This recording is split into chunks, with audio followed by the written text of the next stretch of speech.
নজর রাখবো পরবর্তী সংবাদে। লোকসভা শেষ, তবে নজর এবার পঞ্চায়েতের দিকে। পঞ্চায়েত ভোট আসন্ন। পঞ্চায়েত ভোট মানে এবার কংগ্রেসের সাথে সিপিএম এর জোট কি আদৌ হবে, না মাঝপথে থমকে যাবে সেই জোট? একের পর এক প্রশ্ন যখন উঠে আসছে রাজনৈতিক মহলের কাছে, ঠিক সেই সময় দাঁড়িয়ে আসন্ন পঞ্চায়েত ভোটে কংগ্রেসের সঙ্গে জোটে রাজি হলো না বাম নেতৃত্ব। নিউজ ভ্যানগার্ডকে জানিয়েছেন বাম নেতা সেই এক্সক্লুসিভ কথা, শোনাবো আপনাদের সামনে। তবে ইন্ডিয়া জোটের হয়ে সওয়াল করে প্রদেশ কংগ্রেসের উপর রীতিমতো চাপ বাড়ালো সিপিএম। কিন্তু কেন? শীঘ্রই কংগ্রেসের সাথে বৈঠক হবে বলেও তিনি জানিয়েছেন। অর্থাৎ সিপিএম নেতা পবিত্র কর এই মুহূর্তে যেটা জানিয়েছেন, জোটকে কেন্দ্র করে এখনো পর্যন্ত তারা রাজি নয়। অন্যদিকে কংগ্রেসের উপরে চাপ সিপিএম এর। কিসের এই চাপ? কেন তারা পঞ্চায়েত ভোটকে সামনে রেখে রাজ্যে জোটে যেতে রাজি হচ্ছে না? এই নিয়ে কি জানা যাচ্ছে প্রথমেই শুনবো কংগ্রেসের পক্ষ থেকে বিধায়ক অর্থাৎ কংগ্রেস নেতা সুদীপ রায় বর্মন তিনি কি জানিয়েছেন। আসন্ন পঞ্চায়েত ভোটের আগ মুহূর্তে দাঁড়িয়ে আদৌ কি রাজ্যে জোট হচ্ছে? বাম কংগ্রেসের মিতালিকে দেখতে পাবে এই রাজ্যবাসী আরো একবার? এই নিয়ে সুদীপ রায় বর্মনের বক্তব্য শোনাবো।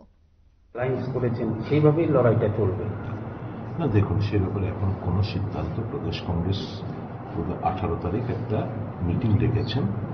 ত্রিপুরা প্রদেশ কংগ্রেস মাননীয় সভাপতি আরো সিনিয়র লিডারদের নিয়ে বসে কর্মীদের, বিভিন্ন জেলা ব্লক স্তরের নেতৃত্বদের, প্রদেশের নেতৃত্বদের সঙ্গে মত বিনিময় করে তারপর একটা সিদ্ধান্ত অবতীর্ণ।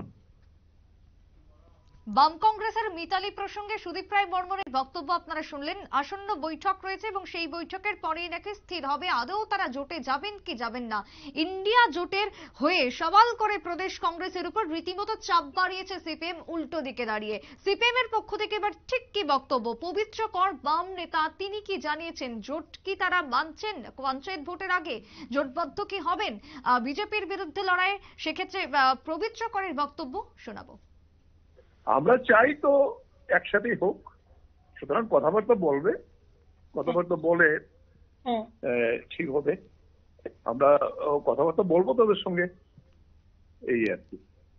আমরা তো দুদিন আগে সারা দেশে তো এই সম্পর্কে একটা পজিটিভ থিঙ্কিং চলে আসছে যে রাজনীতিতে এই ইন্ডিয়া ব্লক যেটা হয়েছে এটা তো শুধু একটা ভোটের প্রশ্ন, এটা তো অল আউট বিজেপিকে ফাইট করার জন্যই। সুতরাং আমরা এখন এটা মানা করতে চাই না। এখন এটা নির্ভর করবে দুইটা দলের পারস্পরিক কথাবার্তার ভিত্তিতে। আমরা কথা বলবো এবং আমরা এইভাবেই জয়েন্টলি এগোতে চাই, আমাদের মত। আপনারা শুনলেন সুদীপ রায় বর্মন এবং অন্যদিকে পবিত্র করের বক্তব্য একসাথে আমরা রাখলাম। সুদীপ রায় বর্মন এখনো পর্যন্ত কোনো কিছু খোলসা করেননি, অন্যদিকে পবিত্র করের এই তাৎপর্যপূর্ণ বার্তা। কথা বলবো অঙ্কিতা বর্ধন রয়েছেন টেলিফোন লাইনে। অঙ্কিতা, পঞ্চায়েত ভোটের আগে কি রাজ্যবাসী আরো একবার জোট দেখতে পাবে বাম এবং কংগ্রেসের, কি মনে হয়? দেখো, আজ যখন আমরা সুদীপ রায় বর্মনের সেই বক্তব্য শুনছিলাম সেখানে দেখা গেছে যে তিনি এখনো পর্যন্ত স্পষ্ট নয় যে তিনি জোটে যাবেন কি না। দেখো, নিউজ ভ্যানগার্ড আগেই তুলে ধরেছিল যে কংগ্রেসের এক অংশের নেতৃত্বরা তারা চাইছেন না জোট করতে। যে জোট আমরা 2023-এর বিধানসভা নির্বাচনে দেখেছিলাম, যে জোট আমরা 2024-এর লোকসভা নির্বাচনে দেখেছি, সেই জোট পঞ্চায়েত নির্বাচনে দেখতে চাইছে না কংগ্রেসের এক শ্রেণীর নেতৃত্বরা।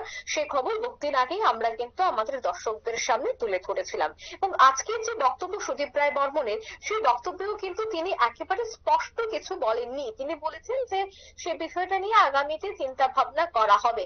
একেবারে নাও বলেননি, কিন্তু চিন্তা ভাবনা করা হবে। এই যে ওনার জোট নিয়ে স্পষ্ট কিছু না বলা, তা নিয়ে কিন্তু রাজনৈতিক মহলে নানা জল্পনা কল্পনা শুরু হয়ে গেছে। অন্যদিকে পবিত্র কর বাম নেতা তিনি কিন্তু বলছেন যে এবার তারা পুনরায় জোটে যাবে। তার মূল কারণ হচ্ছে ইন্ডিয়া জোট সফল হয়েছে 24-এর লোকসভা নির্বাচনে, তাই আগামী দিনেও বাম নেতৃত্বরা চাইছে যে তারা সেখানে বৈঠক করবে বা তারা কংগ্রেস নেতৃত্বদের সাথে জোটে যাবে, যার জন্য খুব শীঘ্রই বৈঠকের চিন্তা ভাবনা করছে বাম নেতৃত্বরা। কিন্তু সেই জায়গায় যে মূল আলোচ্য বিষয় হচ্ছে তা হলো কংগ্রেসের কিছু নেতৃত্ব, তাদের মূলত অভিযোগ হচ্ছে যে 2023 এবং 2024-এর ফলাফল ঠিক ভালো হয়নি। 2023 সালেও 8 টাউন বটদোয়ালি বিধানসভা কেন্দ্র থেকে লড়াই করেছিল আশিস কুমার সাহা। অন্যদিকে 2024-এর পশ্চিম আসনেও লড়াই করেছিল আশিস সাহা। তাই দুটি লড়াই কিন্তু ভালো ফল করতে পারেনি কংগ্রেস। তাই সেক্ষেত্রে কংগ্রেসের একাংশের নেতৃত্বরা বলছেন আশিস সাহা যদি অত্যন্ত বা আশিস সাহা যদি 2024-এর লোকসভা নির্বাচনে ভালো ফল করতো, তবে সেক্ষেত্রে তাদের পেছনে সিপিআইএম এর যারা নেতৃত্ব রয়েছেন সেই নেতৃত্ব বা সিপিআইএম এর যে ভোট বাক্স তা কাজ করত। অর্থাৎ তারা অভিযোগ করছেন যে আশিস সাহার হারার বা বড় ব্যবধানে যে তিনি হেরেছেন তার পেছনে মূল কারণ হচ্ছে সিপিআইএম এর সংগঠন। সিপিআইএম এর নেতৃত্বরা বা সিপিআইএম এর কর্মী সমর্থকরা তারা আশিস সাহাকে ভোট দেননি, যার জন্য বিশাল মার্জিনে তিনি হেরেছেন এবং বিশাল মার্জিনে জয়যুক্ত হয়েছেন বিপ্লব কুমার দেব। এই যে একটা বিশাল মার্জিন, সেই বিশাল মার্জিনটা দেখা গেছে শুধুমাত্র সিপিএম এর তারা ভোট দেননি বলে, এমনটাই কিন্তু মনে করছেন রাজনৈতিক মহল। হয়তোবা তিনি দড়ি পিছিয়ে থাকতেন, কিন্তু এত বড় যে মার্জিনটা দেখা গেছে, যে একটা শতাংশ দেখা গেছে, সেই শতাংশটা নেহাত কম নয়। তা সেই সংখ্যাটা কিন্তু যদি সিপিএম এর নেতৃত্বরা বা সিপিএম এর কর্মীরা ভোট দিত, তবে কিন্তু অনেক কিছুটা হলেও ভোট ব্যাংক বাড়তো কংগ্রেসের। তা নিয়ে কংগ্রেসের মধ্যে একটা ক্ষোভ চলছে। তাই আগামী দিনে তারা চাইছে যে এককভাবে যেন সেই লড়াইটা চলুক। এখন দেখার বিষয় যে আগামী দিনে ইন্ডিয়া জোটের নেতৃত্বরা কি বলে। দেখো, ইন্ডিয়া জোটের নেতৃত্বদের মধ্যে প্রধান হিসেবে প্রথম সারিতে রয়েছে মল্লিকার্জুন খার্গে। তাই এই মল্লিকার্জুন খার্গের নির্দেশের উপরই কিন্তু এবার তাকিয়ে রয়েছে রাজ্য নেতৃত্বরা।